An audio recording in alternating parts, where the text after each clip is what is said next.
Desde que aprendió a hablar, repetía un nombre que decía provenir de otra existencia. Un nombre de mujer. Un nombre que sus padres jamás habían escuchado. Y lo más perturbador de todo es que ese niño, con apenas 3 años de edad, lloraba por ella como si la hubiera perdido ayer. Esta es la historia real de un niño en la India que afirmó haber sido casado en su vida anterior. Una historia que desafía todo lo que creemos saber sobre la memoria, el amor y la muerte. Y lo que estás a punto de descubrir te hará cuestionar si el alma realmente olvida cuando nace de nuevo. El caso ocurrió en una pequeña aldea del norte de la India a principios de los años 70. La familia era humilde, campesina, sin acceso a educación formal ni a información del mundo exterior. El niño se llamaba Ravi, aunque ese no es su nombre real por razones de privacidad que respetaremos en este relato. Pero lo que Ravi comenzó a decir desde que tenía 2 años y medio dejó a toda su familia en shock. Hablaba de una casa que no era la suya. Describía habitaciones, muebles, un patio con un árbol específico. Y repetía constantemente el nombre de una mujer, Sundari. Decía que ella era su esposa. Que la extrañaba. Que necesitaba verla. Sus padres pensaron al principio que era imaginación infantil, esos juegos de fantasía que todos los niños tienen. Pero Ravi no jugaba. Ravi lloraba. Lloraba con una angustia que no correspondía a un niño de su edad. Era como si algo dentro de él estuviera roto, como si una parte de su alma todavía viviera en otro tiempo, en otro cuerpo, en otra vida. A medida que Ravi crecía, los detalles se volvían más precisos y más perturbadores. No solo mencionaba a Sundari. También hablaba de su suegra, de sus cuñados, de la profesión que había tenido. Decía haber sido comerciante de telas. Describía el mercado donde trabajaba, el tipo de telas que vendía, incluso los precios.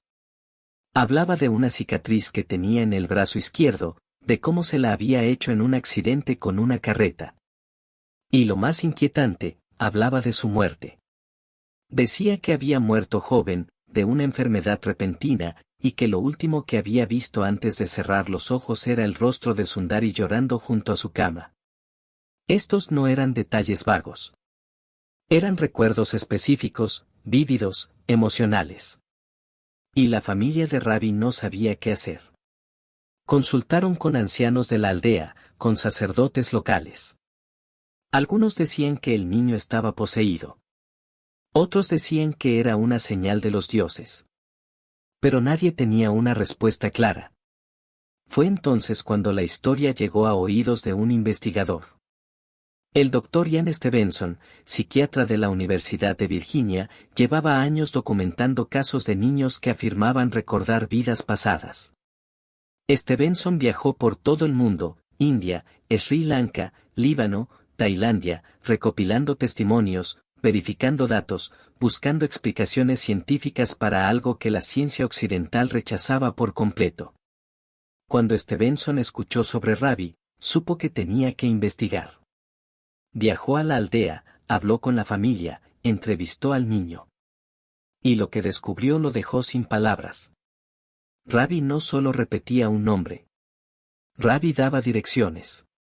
Decía que su casa anterior estaba a 2 días de viaje hacia el este, en un pueblo específico cuyo nombre pronunciaba con claridad. Decía que la casa estaba cerca de un templo, que tenía paredes de color ocre, que la puerta principal era de madera tallada. Y Stevenson decidió hacer algo que pocos investigadores se atrevían a hacer, verificar. Stevenson viajó al pueblo que Ravi había mencionado. Y lo que encontró fue escalofriante. El pueblo existía. El templo existía. Y cerca del templo, tal como Ravi había descrito, había una casa con paredes de color ocre y una puerta de madera tallada.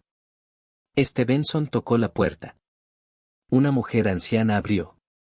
Stevenson le preguntó si conocía a alguien llamado Sundari.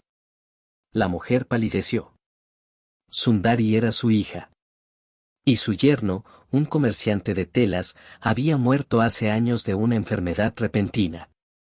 Stevenson sintió un escalofrío. Le preguntó más detalles. La mujer describió a su yerno, un hombre joven, con una cicatriz en el brazo izquierdo, que había muerto dejando a Sundari viuda y destrozada. Cada detalle coincidía con lo que Ravi había dicho. Cada uno. Stevenson organizó un encuentro. Llevó a Ravi y a su familia al pueblo. Y lo que sucedió ese día quedó registrado en los archivos de Stevenson como uno de los casos más impresionantes de su carrera. Cuando Ravi llegó a la casa, se detuvo frente a la puerta. No necesitó que nadie le dijera cuál era. Simplemente la reconoció. Entró. Miró a su alrededor. Y comenzó a llorar. Señaló una habitación y dijo que ahí dormía con Sundari. Señaló una esquina y dijo que ahí guardaba sus telas. Señaló un árbol en el patio y dijo que bajo ese árbol solía sentarse a fumar al final del día. Todo era correcto. Todo. Sundari estaba ahí, observando al niño con una mezcla de miedo y asombro. Stevenson le pidió que hablara con Ravi. Que le hiciera preguntas que solo su esposo difunto podría responder. Sundari, con voz temblorosa, le preguntó cosas íntimas. Cosas que nunca había compartido con nadie. El apodo que su esposo le daba en privado. La canción que le cantaba por las noches. El regalo que le había prometido comprar antes de morir pero nunca pudo. Ravi respondió cada pregunta. Correctamente. Sundari cayó de rodillas.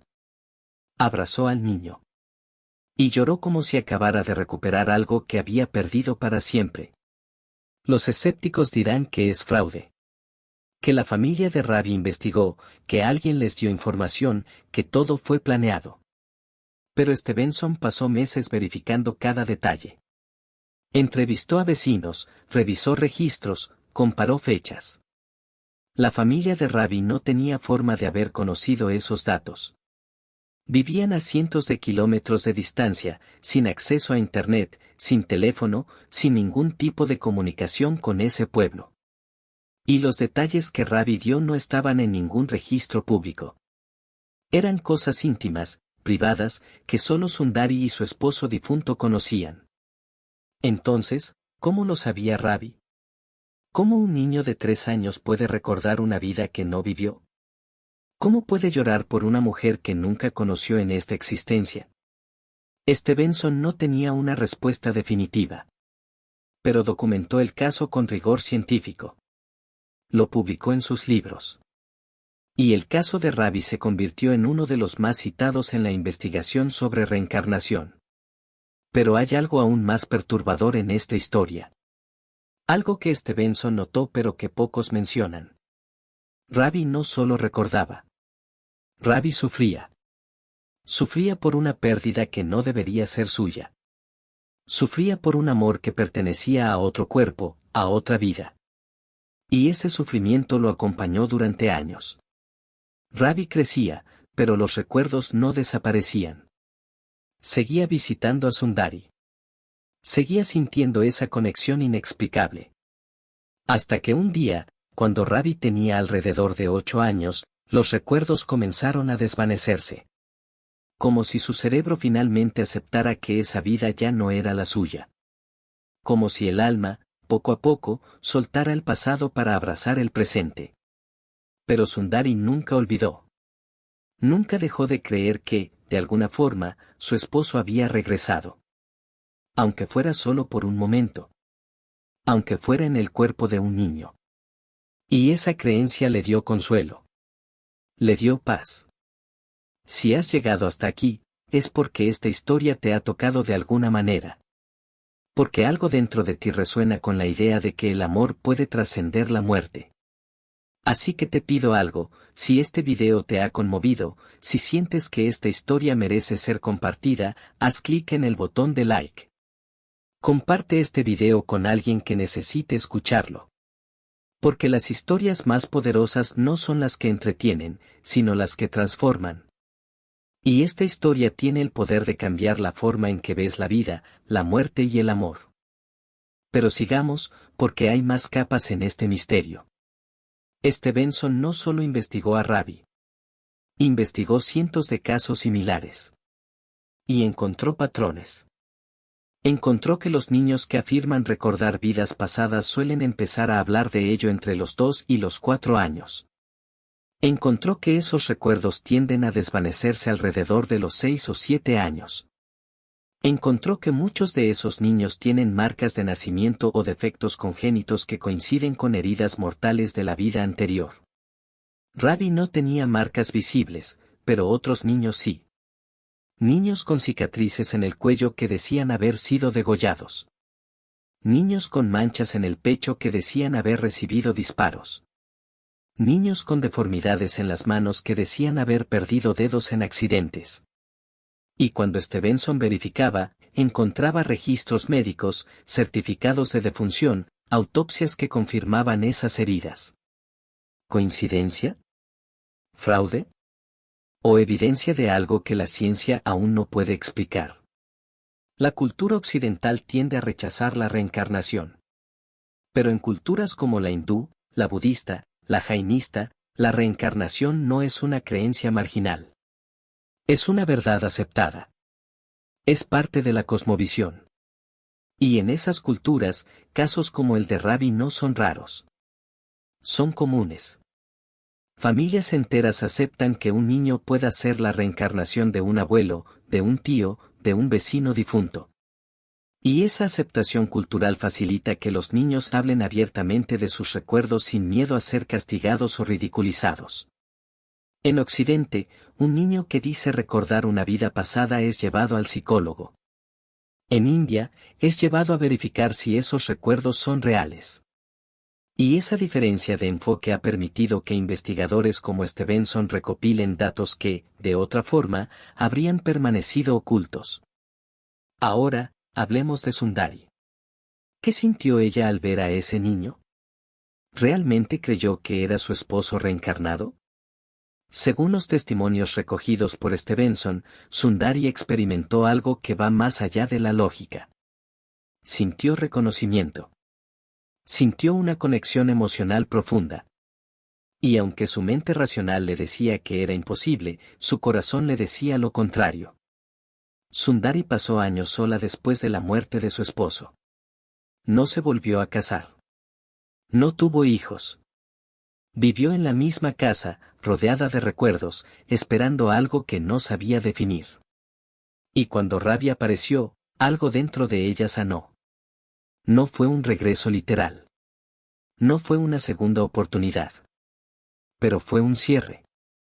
Fue la confirmación de que el amor que había compartido con su esposo no había desaparecido.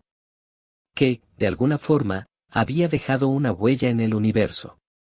Y esa huella había regresado, aunque fuera brevemente, en la forma de un niño con recuerdos imposibles.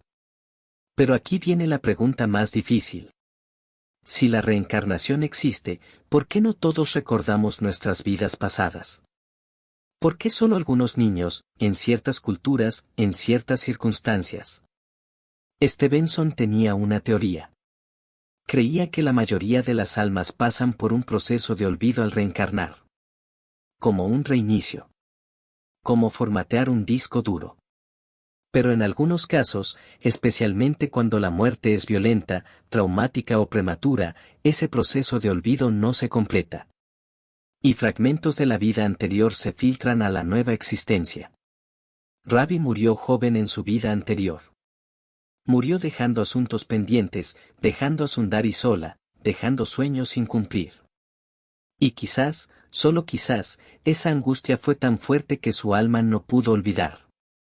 Que esos recuerdos se aferraron a su conciencia y emergieron en su nueva vida como un eco del pasado. Otra teoría, más controversial, es la de la memoria genética. Algunos científicos han propuesto que los recuerdos pueden almacenarse no solo en el cerebro, sino también en el ADN. Y que, bajo ciertas condiciones, esos recuerdos pueden ser heredados o transmitidos. Pero esta teoría no explica casos como el de Ravi, donde no hay conexión genética entre el niño y la persona cuya vida recuerda. No hay parentesco. No hay ADN compartido. Solo recuerdos. Y esos recuerdos apuntan a algo más profundo, algo que la ciencia materialista no puede aceptar, la existencia del alma. De una conciencia que trasciende el cuerpo. Que sobrevive a la muerte. Que renace en nuevas formas pero, a veces, conserva rastros de lo que fue. El caso de Ravi no es único. Stevenson documentó más de 3.000 casos similares a lo largo de su carrera. Casos en India, en Sri Lanka, en el Líbano, en Tailandia, en Myanmar, incluso en Estados Unidos y Europa. Y aunque los detalles varían, el patrón es siempre el mismo. Niños pequeños, entre 2 y 5 años, que hablan de vidas anteriores con detalles específicos. Que reconocen lugares, personas, objetos. Que muestran emociones intensas, miedos inexplicables, preferencias que no tienen sentido en su contexto actual. Y cuando esos recuerdos son verificados, cuando los investigadores hacen el trabajo de campo, encuentran que los datos coinciden. Que las personas que los niños describen realmente existieron. Que murieron de las formas que los niños relatan. Que vivieron en los lugares que los niños reconocen. Y eso plantea una pregunta incómoda: si estos casos son reales, si la reencarnación es real, ¿qué significa eso para nuestra comprensión de la vida y la muerte? Significa que la muerte no es el final. Que la conciencia, de alguna forma, continúa. Que el amor, los vínculos, las experiencias que vivimos, no desaparecen. Que todo deja una huella. Y que, a veces, esa huella regresa. No como fantasma. No como espíritu errante. Sino como vida nueva. Como segunda oportunidad. Como prueba de que el universo no desperdicia nada. Que todo se recicla. Que todo se transforma. Y que el alma, esa chispa invisible que nos hace quienes somos, viaja a través del tiempo llevando consigo ecos de todo lo que hemos sido. Ravi hoy es un adulto. Los recuerdos de su vida anterior se desvanecieron hace décadas. Ya no visita a Sundari. Ya no llora por ella. Vive su propia vida, con sus propias experiencias, sus propios amores. Pero según las últimas entrevistas que Stevenson pudo hacer antes de su muerte, Ravi nunca olvidó completamente. Dice que a veces, en sueños, ve imágenes borrosas. Una casa con paredes de ocre. Un rostro de mujer que no puede definir pero que le provoca una ternura inexplicable. Y se despierta con una sensación de pérdida que no entiende. Como si una parte de él todavía viviera en ese pasado. Como si el alma recordara lo que la mente ya olvidó. Y Sundari, ¿qué fue de ella? Murió hace años. En paz. Con la certeza de que el amor de su vida no la había abandonado. Que, de alguna forma misteriosa, había regresado a despedirse. A cerrar el círculo. A recordarle que el amor verdadero no termina con la muerte. Que trasciende cuerpos, trasciende vidas, trasciende el tiempo mismo. Esta historia nos deja con más preguntas que respuestas. Pero quizás eso es lo más valioso. Quizás no necesitamos respuestas definitivas. Quizás lo importante es mantener la mente abierta. Reconocer que hay misterios en este universo que van más allá de nuestra comprensión. Que la vida es mucho más compleja, mucho más rica, mucho más extraña de lo que nos enseñaron. Y que cada historia como la de Ravi es una invitación. Una invitación a cuestionar. A explorar. A maravillarnos. A recordar que somos más que carne y hueso. Que somos conciencia. Que somos memoria. Que somos, quizás, almas eternas viviendo experiencias temporales. Hemos llegado al final de este viaje. Pero mañana regresaremos con otra historia aún más perturbadora. La historia de la niña que reconoció su propia tumba. Una niña que sabía dónde estaba enterrada antes de morir. Un caso que desafía toda lógica y que te dejará sin aliento. No puedes perdértelo. Si esta historia te ha transformado, si sientes que estas verdades ocultas merecen ser conocidas, entonces haz algo por mí, suscríbete a este canal y activa la campanita de notificaciones. Porque cada día traemos historias reales, casos documentados, misterios que la ciencia no puede explicar pero que ocurrieron. Esto no es ficción. Son testimonios reales de niños que tocaron lo desconocido. Y tú mereces conocer la verdad. Suscríbete para más historias reales que cambiarán tu forma de ver el mundo. Nos vemos mañana. Y recuerda, el amor nunca muere. Solo cambia de forma.